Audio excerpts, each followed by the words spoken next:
आज मला अतिशय आनंद होतोय की डॉक्टर देखणे यांच्या चैतन्याची पालवी या पुस्तकाचं प्रकाशन माझ्या हस्ते होत आहे.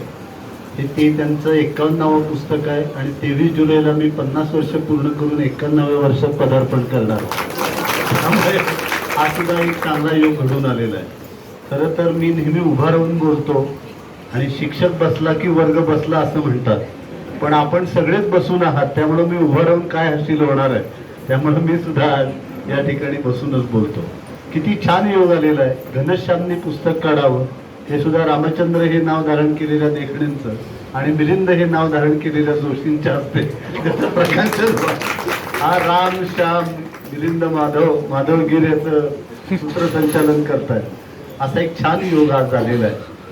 देहू आळंदीहून आपण ज्ञानोबा तुकोबांची पालखी घेऊन वारकरी पंढरीच्या दिशेने निघालेले आहेत आणि महाराष्ट्राची साहित्य पंढरी म्हणजे महाराष्ट्र साहित्य परिषद आहे.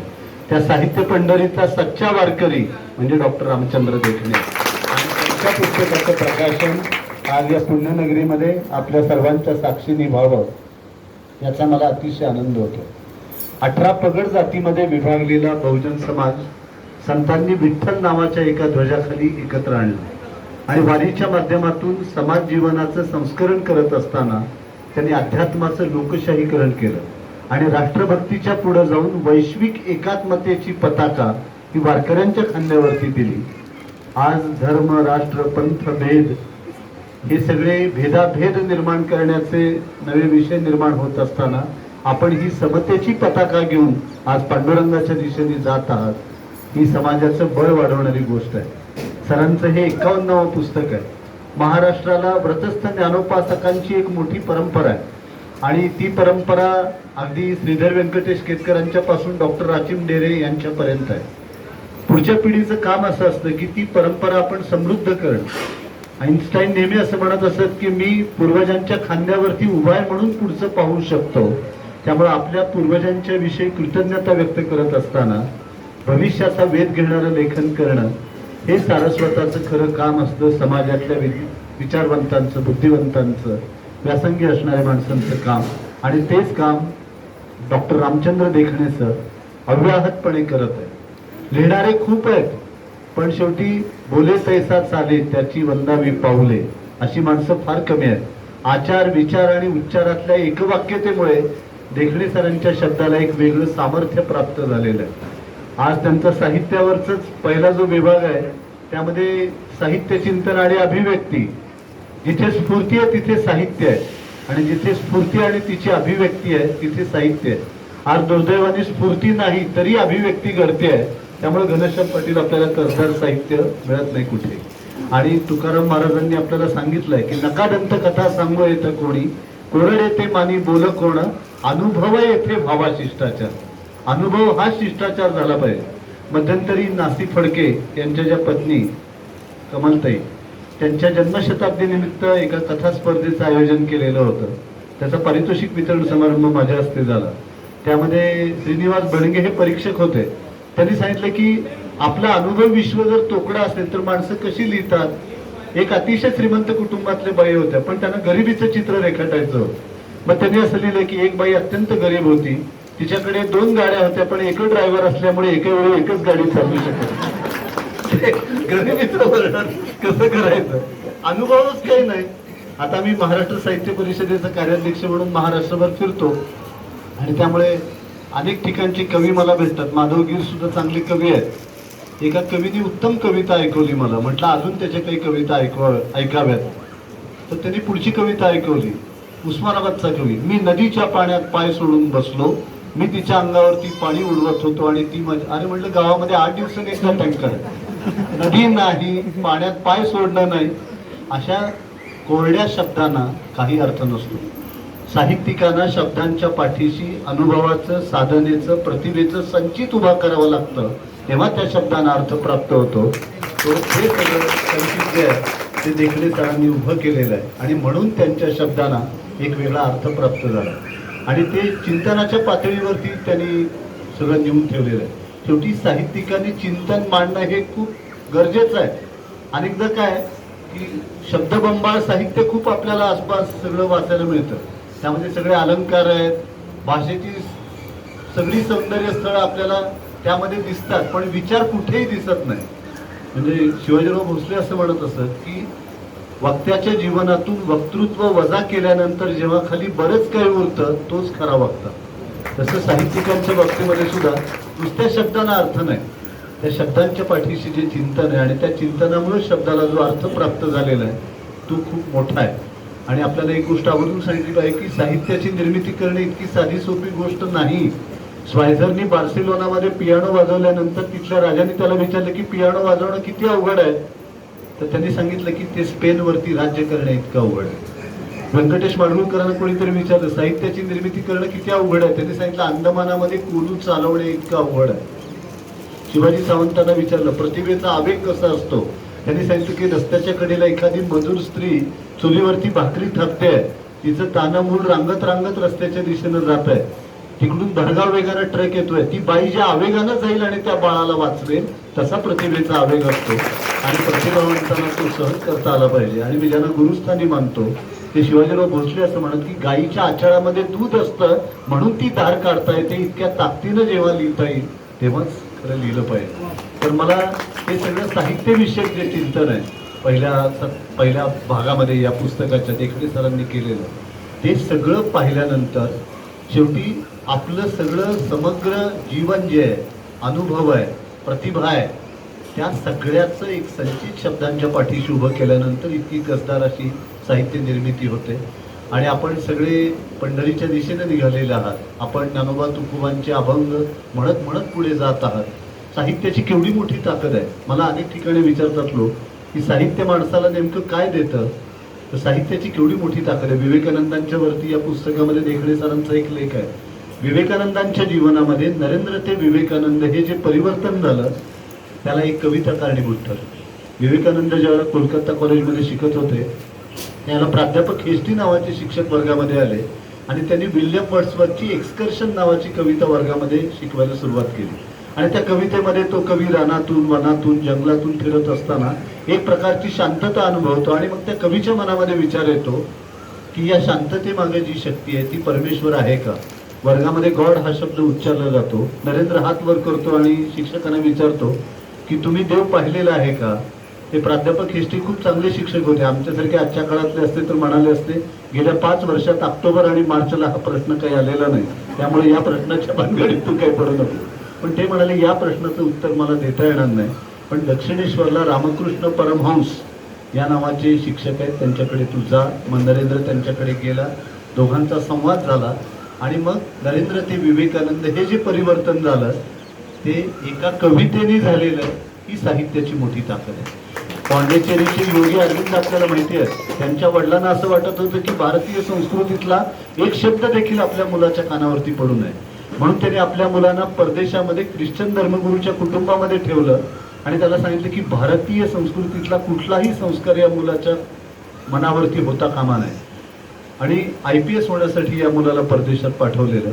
सगळ्या परीक्षा ते पास झाले. अश्वारोहणाची एक परीक्षा होती ती दिली की त्यांना पद मिळणार होतं, पण नियतीने ती परीक्षा त्यांना देऊ दिली नाही. आणि त्याच काळामध्ये lotus and dagger Indian Majlis या संघटनांच्या संपर्कामध्ये ते आले आणि तिथे मॅक्स म्युलरनी उपनिषदांचा जो इंग्रजी अनुवाद केला होता त्यातला सेल्फ हा शब्द त्यांना इतका भावला आणि वेदांताचा एक कवडसा या तरुण मुलापर्यंत पोहोचला. आणि जो मुलगा IPS होण्यासाठी परदेशात गेलेला होता तो अध्यात्माच्या ओढीने भारतामध्ये आला. क्रांतिकारक म्हणून त्यांनी मोठे योगदान दिलं आणि तो योगी अरविंद या पदापर्यंत जाऊन पोहोचला. ही सेल्फ या एका शब्दाची ताकद आहे. त्यामुळे साहित्याचं चिंतन आणि अभिव्यक्ती या संदर्भामध्ये देखणे सरांनी जे लिहिलेलं आहे ते खूप महत्वाचं आहे. त्यांनी अक्षराविषयी सुद्धा लिहिलेले. हस्ताक्षर कसं असावं. आजकाल मुलांना सांगितलं चांगलं अक्षर काढ, तरुण मुलांना, तर ते म्हणतात गांधीजींचं अक्षर कुठं चांगलं, डॉक्टरांचं कुठं वाचायला येतं, म्हणजे दृष्टांचं तरी काय देतात सर बघा. पण अक्षर कसं असलं पाहिजे. समर्थांनी फार छान शब्दामध्ये म्हटलंय, पहिले अक्षर काढिले ग्रंथ संपे तो पाहत गेले, एक टाकीची लिहिले ऐसे वाटे, जयाचे वय आहे नूतन त्याने लिहावे जपोन, जनासी पडेल मोहन ऐसे करावे. आता मोहन पडेल असं नाही, चक्कर येऊनच पडतील अशा प्रकारचं हस्ताक्षर आज आपल्याला सगळीकडे दिसतं. पण हस्ताक्षरामध्ये तुमच्या व्यक्तिमत्वाचं प्रतिबिंब दिसत असतं. मला देखणे सरांचं टपोर हस्ताक्षर, प्रत्येक शब्द स्वच्छ, तुमच्या चारित्र्यासारखा, तुमच्या व्यक्तिमत्वासारखा, तुमच्या व्यक्तिमत्वाचं प्रतिबिंब हे तुमच्या ह्याच्यामध्ये पडत असतं, हस्ताक्षरामध्ये. अनेक विषयांच्या वरती त्यांनी लिहिलंय. सर्जनाचा आनंद सोहळा म्हणजे काय असतं, एखाद्या साहित्य कृतीची निर्मिती होत असताना त्यातून मिळणारा आनंद कसा असतो. लेखक ज्यावेळेला लिहितो त्यावेळेला तो आनंद त्याच्या पुरता मर्यादित असतो. त्याच्या लेखनाची प्रक्रिया होते त्यावेळेला तो आनंद काही लोकांपुरता सीमित असतो. प्रकाशकाने ते वाचलेलं असतं, मुद्रित शोधकाने वाचलेलं असतं, चित्रकारांनी चित्र काढलेलं असतं, संपादकांनी संपादन केलेलं असतं. पण ते कलाकृती म्हणून ज्यावेळेला वाचकांच्या पर्यंत जातं त्यावेळेला ती अपूर्व कलाकृती म्हणजे दगड तासण्याचं काम सामान्य पाथरवट करतो, पण प्रज्ञावंतांची प्रज्ञा वेरूळची लेणी घडवते. म्हणजे हाताची बोटं, कुंचला रंग हा व्यवहारी भाग, पण रविवर्ण्याची प्रज्ञा हा व्यवहार जेव्हा उरकते तेव्हा अलौकिक काव्य हे चित्ररूपामध्ये प्रकट होतं. हा सर्जनाचा जो आनंद आहे त्याविषयी त्यांनी लिहिलंय. आज श्रवण सुख फार दुर्मिळ झालेलं आहे, कारण श्रवणासाठी काही नाही, घरामध्ये टीव्हीनी ताबा घेतलेला आहे, वाचन बंद झालेलं आहे, कीर्तन प्रवचन ही वारी आल्याशिवाय ऐकायला मिळतील की नाही अशी एकूण सगळी परिस्थिती निर्माण झालेली. आणि पूर्वी किती छान श्रवण असायचं. संध्याकाळी आजी आजोबा गोष्टी सांगायच्या. आता आजी संध्याकाळी म्हणते 7 वाजता की आई कुठे काय करते जरा लावलं तर बरं. त्यामुळे नातू काय करतो आणि मुलाचं काय चाललंय हे काही करायला पत्ता होत नाही. पण श्रवणामध्ये केवढं मोठं सामर्थ्य आहे. अनेक पुस्तकं वाचून तुम्हाला जे ज्ञान मिळत नाही ते एक व्याख्यान, एक कीर्तन, एक प्रवचन ऐकलं तर कित्येक पुस्तक वाचल्याचा आनंद तुम्हाला मिळतो. म्हणून समर्थांनी फार छान शब्द म्हणतात की श्रवणे आशंका फिटे, श्रवणे संशय तुटे, श्रवणे पालटे पूर्वगुण आपुला, न देखता दिनकर पडे अवघा नकार, श्रवणे विण प्रकार तैसाची होय. म्हणजे सूर्य उगवला नाही तर जसा अंधकार निर्माण होईल तसा श्रवण घडलं नाही तर तुमच्या जीवनामध्ये ज्ञानाचा प्रकाश येणार नाही. म्हणून श्रवणाचा अनादर आळसे करील जो नर, तयाचा होईल अपहार स्वहित विषय असं त्यांनी म्हटलं. श्रवणाविषयी सरांनी लिहिलंय. वक्तृत्व कसं असलं पाहिजे, म्हणजे ज्याला काय बोलावं यापेक्षा काय बोलू नये हे कळतं. काय बोलू नये हे कळण्यासाठी आपण सध्या दूरचित्रवाहिन्या सगळ्या बघितल्या पाहिजे. ते कसं बोलू नये, शिवाजीराव भोसलेंनी फार गोड शब्दामध्ये वक्तृत्वाची व्याख्या केली. ते असं म्हणतात की ज्यांचं बोलणं ऐकत राहावं असं ऐकणाऱ्याला वाटतं तेव्हा बोलणाऱ्याच्या बोलण्यातून आविर्भूत होणारं, आविष्कृत होणारं आणि प्रकट होणारं ते वक्तृत्व. आणि मग शब्द हे वक्तृत्वाचं शरीर, विचार हा आत्मा आणि वक्त्याच्या वक्तृत्वातून पाजळणारे नानाविध रस ही वक्तृत्वाची आभूषण आहेत. आणि असं वक्तृत्व ते कसं असलं पाहिजे, साच आणि मवाळ, मितले आणि रसाळ, शब्द जैसे कल्लोळ अमृताचे. आणि वक्ता सुद्धा कसा असला पाहिजे, वक्ता निरभिमान भेटे तेणे श्रोतयाचा संशय तुटे, उभे अभिमान भेटे प्रांजळ निरूपण. प्रांजळ निरूपणासाठी या सगळ्या गोष्टी किती आवश्यक आहेत याविषयी अतिशय सुंदर असं मार्गदर्शन सरांनी केलंय. प्रश्नचिन्ह आणि जीवन, जीवन आणि प्रश्नचिन्ह या एकाच नाण्याच्या 2 बाजू आहेत. म्हणजे प्रश्न जीवन आहे आणि प्रश्न नाही असा एकही माणूस आपल्याला दिसणार नाही. लहान मुलांना सुद्धा प्रश्न पडलेला आहे. आपण केलेला गृहपाठ उद्या बाईंना आवडेल की नाही, इथपासून जे प्रश्न पडलेले ते आता उद्या राज्याचे मुख्यमंत्री कोण होणार इथपासून हा सध्या सगळ्यांना कळीचा प्रश्न आहे. आपल्या बँकेच्या कर्जाचा हप्ता कसा फेडता येईल याचा विचार नाही, पण चर्चा मुख्यमंत्री कोण होणार ती सगळी चालली. त्यामुळे या सगळ्या गोष्टींचं जे चिंतन आहे सखोल ते सरांनी केलेलं आहे. आणि सद्गुणांची सुंदरता, शेवटी ज्ञान, प्रेम, कर्म, त्याग ही आपल्या भारतीय संस्कृतीतले अतिशय महत्त्वाचे असे मूल्य आहेत. त्यांचं आपल्या जीवनामधलं काय स्थान आहे. म्हणजे शेक्सपियरने असं म्हटले की life is a tale told by idiot full of sound and fury signifying nothing. आयुष्य ही वेड्याने सांगितलेली अर्थशून्य कहाणी आहे. खांडेकर असं म्हणतात की जीवन एक यज्ञ आहे, जीवन एक सागर आहे, जीवन एक संग्राम आहे. जसा लाटांशिवाय सागर असू शकत नाही, ज्वालांशिवाय यज्ञ असू शकत नाही, जखमांशिवाय संग्राम असू शकत नाही, हे जो हसत मुखानं स्वीकारतो त्याला जीवनाचा खरा अर्थ समजतो. पिंपळ पानावरती अवघे विश्व तरावे असं पाडगावकरांनी म्हटलं. आपण कसं दिसावं, आपण कसं असावं या गोष्टी आपल्या हातामध्ये नाही. आपलं नाक कसं आहे, आपले डोळे कसे आहेत, आपल्या ओठांची ठेवण कशी आहे यासाठी अनुवंशाच्या शास्त्रानुसार मागं जावं लागतं. पण आपल्या वाट्याला जे जीवन आलेलं आहे ते बदलण्याची ताकद ही आपल्या विचारांच्या मध्ये आहे. आणि म्हणून ही संगत जी पकडायची आहे ती कशाची पकडायची आहे, ती चांगल्या विचारांची पकडायची आहे. म्हणून जसं आपण बघतो की आपण बागेमध्ये एखादी छोटीशी वेल लावतो, त्या वेलीला मग ती वेल हळूहळू वाऱ्यावरती डोलायला लागते, मग एक सुंदर कळी येते, त्या कळीचं फुलामध्ये रूपांतर होतं, मग काही भ्रमर त्या फुलाच्या दिशेनं येतात आणि एके दिवशी ती कळी ते फूल झाडावरतीच कोमेजतं आणि खाली पडतं. उत्पत्ती आणि विनाश, जन्म आणि मृत्यू या गोष्टी सृष्टीतल्या प्रत्येक घटकाच्या वाट्याला येणार आहेत, पण या दोहोंच्या मधलं जे जगणं आहे ते सुंदर करण्याची ताकद ही केवळ आपल्या विचारांच्या मध्ये आहे. आणि ते विचार कसे असले पाहिजेत या संदर्भातलं अतिशय मार्मिक असं मार्गदर्शन हे सरांनी केलेलं आहे. मग सत्य त्यांनी सांगितले, सत्याची व्याख्या केलेली आहे. महात्मा गांधी फार छान शब्दामध्ये म्हणतात, सत्य म्हणजे काय? व्हॉइस विदिन, आपला आतला आवाज म्हणजे सत्य. विवेक म्हणजे काय? तरी आपला आतला आवाज. आज दुर्दैवाने काय झाले की बाहेरचा गोंगाट प्रचंड वाढल्यामुळे आपल्याला आतला आवाज ऐकायला येत नाही. आपल्याकडे एकांत आणि एकाग्रता ही मूल्य मानलेली आहे. आज आपल्याला एकांत आणि एकाग्रता कुठे आहे? कल्पनेचा प्रांत तोची माझा एकांत, तेथे मी निवांत बसेन असं म्हटलं संतांनी. किंवा काळ सारावा चिंतने एकांतवासी गंगा स्नाने असं संतांनी सांगून ठेवले. पण तो एकांत आज आपल्या वाट्याला येत नाही आणि त्यामुळे एकाग्रता आज आपली ढळली आहे. आज आपण कुठलेही निर्णय चांगल्यापणाने घेऊ शकत नाही, योग्य निर्णय घेऊ शकत नाही आणि त्यासाठी मन एकाग्र करावं लागतं. असे जे आपल्या जीवनाला परिपूर्णतेकडे नेणारे विचार आहेत ते सगळे सरांनी याच्यामध्ये सांगितले. प्रसंग, व्यासंग, सत्संग त्याविषयी त्यांनी सांगितलंय. भारतीय दर्शनांच्या विषयी त्यांनी सांगितलं. आपल्याकडे दर्शन आणि दार्शनिक अशा दोन संकल्पना मांडलेल्या आहेत. दर्शन म्हणजे महापुरुषांना घडलेली स्फुरण म्हणजे दर्शन, आणि दार्शनिक म्हणजे ज्यांना ती स्फुरण घडतात त्यांना दार्शनिक असं म्हटलं. आणि मग हे दार्शनिक कोण आहेत? त्यांच्याविषयीचं सुद्धा अतिशय मार्मिक असं विवेचन त्यांनी केलेलं. धर्म, विवेकानंदांनी धर्माची फार सुरेख अशी व्याख्या केली आहे की true aim of religion is to draw attention to the divinity already in man. माणसामध्ये असलेल्या दिव्यत्वाचा त्याला परिचय करून देणं हे धर्माचं काम आहे. आणि ज्यानंतर मगाशी मी पॉंडिचेरीच्या अरविंदांचा उल्लेख केला.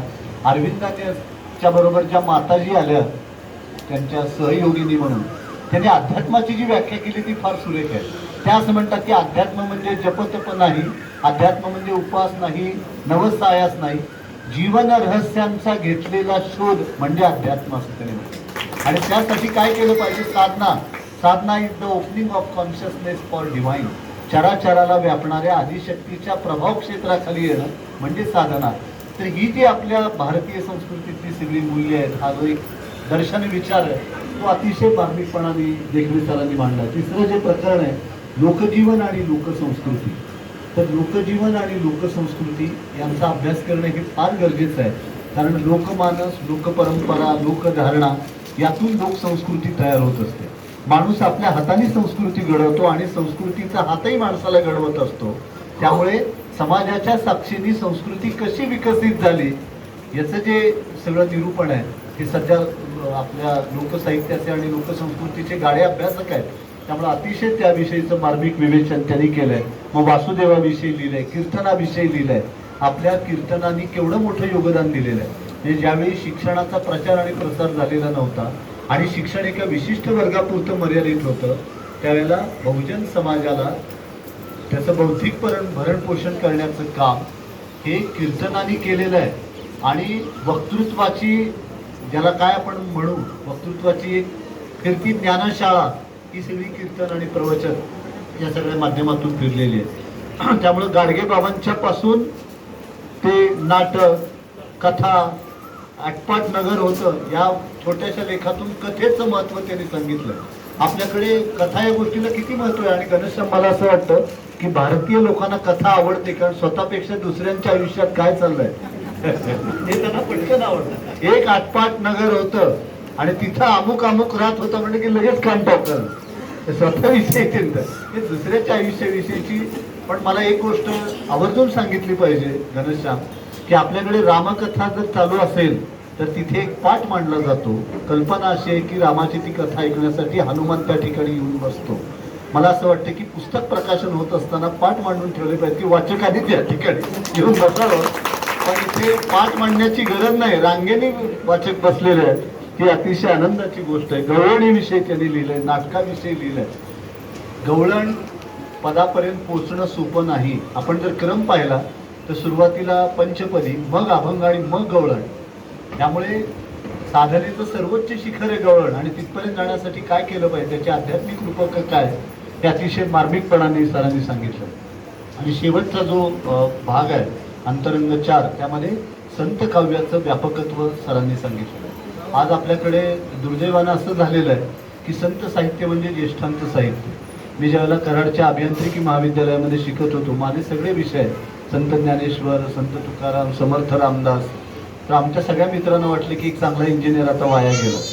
त्यामुळं वसतिगृहाच्या ज्या खोलीमध्ये मी राहत होतो त्याच्या बाहेर त्यांनी हबत व मिलिंद महाराज जोशी अशी पाटीच लावून टाकली.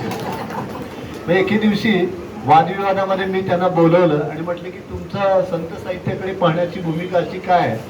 तर ते म्हणाले, हे जीवन इतकं आनंदाने रसरसलेलं आहे आणि आम्हाला त्या जीवनाचा आस्वाद घ्यायचा आहे. आम्हाला हातामध्ये टाळ घ्यायचे नाही, गळ्यामध्ये माळ घालायची नाही आणि पंढरीच्या दिशेनेही जायचं नाही. आणि संत साहित्यामध्ये काय, अध्यात्म, परमार्थ आणि निवृत्ती. मी त्यांना म्हटलं की तुमची कल्पना चुकीची आहे. तुम्हाला जे जे काही हवं आहे ते सगळं आमच्या संत साहित्यामध्ये. संत साहित्यामध्ये शांत रस आहे, करुण रस आहे, वीर रस आहे, हास्य रस आहे, कल्पनेच्या उत्तुंग भराऱ्या आहे, भाषेचं सौंदर्य, कल्पनेचं वैभव, विचारांची उदात्तता म्हणजे काय, हे जर पाहायचं असेल तर आपल्याला संत साहित्य वाचलं पाहिजे. म्हणजे माऊलींनी भाषेचं वर्णन करताना, आता अभिनव वाग्विलासिनी, जे चातुर्यार्थ कला कामिनी, ते श्री शारदा विश्वमोहिनी नमिली मी, असं म्हटलं. म्हणजे चातुर्य कला कामिनी, अभिनव वाग्विलासिनी या प्रकारची योजना ही भाषेसाठी केलेली आहे. आणि पुढे माऊली असं म्हणतात की प्रथमावय साकाळी लावण्याची नहाळी, प्रकटे जैसे आगळी अंगना अंगी, नातरी उद्यानी माधवी घडे, तेथे वनशोभेची खाणी उघडे, आदिवासापासून अपाडे जियेपणा. तारुण्याच्या स्पर्शानं अंगनेच्या अंगोपंगामध्ये लावण्याचा उत्सव सुरू होतो. वसंताच्या स्पर्शानं वनश्री अधिक सुशोभित होते. कलाकाराच्या स्पर्शानं सोन्याला सुवर्णपद प्राप्त होतं. तद्वतच व्यासांच्या प्रतिभा स्पर्शानं गीतेतल्या तत्वज्ञानाला एक वेगळा अर्थ प्राप्त झालेला. मला सांगा, 16 वर्षाच्या ब्रह्मचारी युवकाला तारुण्याची नहाळी समजते, हे सौंदर्याचं पूजक असल्याशिवाय शक्य नाही. पण संत साहित्यातलं हे सौंदर्य समजण्यासाठी उच्च संवेदनशील अभिरुची आवश्यक आहे. हिंसाचाराच्या आणि कामाचाराच्या भडक कथा वाचणाऱ्याला संत साहित्यातलं हे मार्ग समजणार नाही. त्यामुळे आपल्याकडे दुर्दैवाची गोष्ट असते की संतांनी सगळं साहित्य तरुण वयामध्ये लिहिलं, पण आपल्याकडे ज्ञानेश्वरी, दासबोध, गाथा 61ला 75ला सहस्त्रचंद्र दर्शनाला भेट म्हणून देतो. म्हणजे हाताने उचलत नाही, पायाने चालवत नाही, कानाने ऐकायला येत नाही, डोळ्यांनी दिसत नाही. अशा वेळेस जर तुम्ही संत साहित्य वाचलं तर तुम्ही वाचणार का, हा खरा महत्वाचा प्रश्न.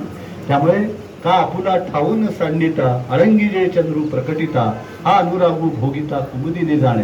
की ज्याप्रमाणे एखादी चंद्रविकासी कमलिनी आपल्या जागेवरून प्रेमालिंगन देते, त्याच पद्धतीनं जर तरुण वयातच संतांच्या कवितेचा आस्वाद घेतला तर एखाद्या निष्ठावंत प्रेयसीप्रमाणे ती आयुष्यभर तुमची साथसोबत केल्याशिवाय राहणार नाही. हे संत साहित्याचं सामर्थ्य. आणि मी तर आयुष्यभर नेहमी आधुनिकतेच्या माध्यमातून संत साहित्याची मांडणी करत आलेलो आहे. तर त्यामुळे आज सगळं इतकं दिखाऊ झालेलं आहे की एखाद्या मुलीसाठी स्थळ पाहताना त्या मुलाला किती पगार आहे, किती बंगले आहेत, किती गाड्या आहेत, सासू सासरे नावाचे 2 डस्टबिन घरामध्ये आहेत की नाही, या सगळ्या गोष्टी पाहिल्या जातात. पण ज्या मुलाबरोबर आपल्या मुलीला आयुष्य काढायचं आहे तो स्वभावाने कसा आहे, निर्व्यसनी आहे का, या सगळ्या गोष्टींचा विचार केला जात नाही. हॉटेलमध्ये जाताना सुद्धा ते किती स्टार आहे हे आपण पाहतो, पण पदार्थांची चव काय हे अजिबात पाहतो. आणि हे सगळ्यांच्याकडनं घडतं. माहीत नसलेले पदार्थ आपण आवर्जून मागवतो. माझ्याच लग्नाच्या वाढदिवसाला मी गेलो आणि इतका एक वाईट पदार्थ निघाला, अवघड पदार्थ होता. आणि मी शेवटी तो खाल्ल्यानंतर वेटरला म्हणलं की याचं नाव वेश पश्चाताप ठेवलं असतं तरी चाललं. हे कशामुळे घडलं सगळं, तर दिखाऊपणा. तर दिखाऊपणाऐवजी जगण्यातला टिकाऊपणा कशात आहे याचं मार्मिक विवेचन डॉक्टर रामचंद्र देखणे सरांनी या सगळ्या पुस्तकामध्ये घेतलेलं आहे. त्यामुळं कुठलंही एखादं पान काढावं, जशी एखादी सुंदर कविता असते, त्या कवितेचं पान वाचावं, आनंद घ्यावा, मनामध्ये गुणगुणावं, त्यातला एखादा विचार आपल्या मनामध्ये मुरवावा, त्याप्रमाणे कृती करावी, जीवनाला एक बळ मिळावं. आजकाल जे सगळे विचार म्हणतायत ना, ते आलेली पाडवी झटून जाईल असे सगळे विचार व्यक्त करताना दिसतात. वठेलच ते झाड. त्यामुळे पालवी असे फोडणारे जीवन वृक्षाला सुद्धा चैतन्याचा मोहर येणं खूप महत्वाचं आहे. आणि तो मोहर यावा यासाठी विचारांचं हे सगळं जे काही खतपाणी आहे ते घालणारी माणसं फार कमी आहेत. त्यापैकी डॉक्टर देखणे सर आहेत. त्यामुळे चैतन्याची पालवी हे पुस्तक प्रत्येकाकडे असलं पाहिजे असं मला वाटतं. ज्या ज्या वेळेला मनामध्ये निराशेचा एखादा धागासुद्धा कुठे निर्माण झाला, एखादी मनातली जागा ही अंधारेने व्यापली गेली, तर ती विचारांनी प्रकाशमान करण्याचं सामर्थ्य या पुस्तकामध्ये आहे. यामध्ये शब्दाचं सौंदर्य आहे, भाषेचं सौंदर्य आहे, चिंतनाचं सौंदर्य आहे आणि अनुभवाचं सगळा अर्क त्याच्यामध्ये ओतलेला आहे. म्हणून ही चैतन्याची पालवी एखाद्या पूर्ण वृक्षाच्या पुढच्या प्रकटीकरणासाठी निश्चितपणाने उपयोगी पडेल अशी अपेक्षा व्यक्त करतो आणि आपली रजा घेतो. धन्यवाद सर. मिलिंद जोशी सर बोलल्यानंतर मी काय बोलणार आहे. आम्ही नेहमी सरांना म्हणतो दडदडणारी तोफ आहे आणि तुम्ही आत्ता तोफेचा चांगलाच अनुभव घेतला. हे सगळे साहित्य पंढरीचे वारकरी ज्ञान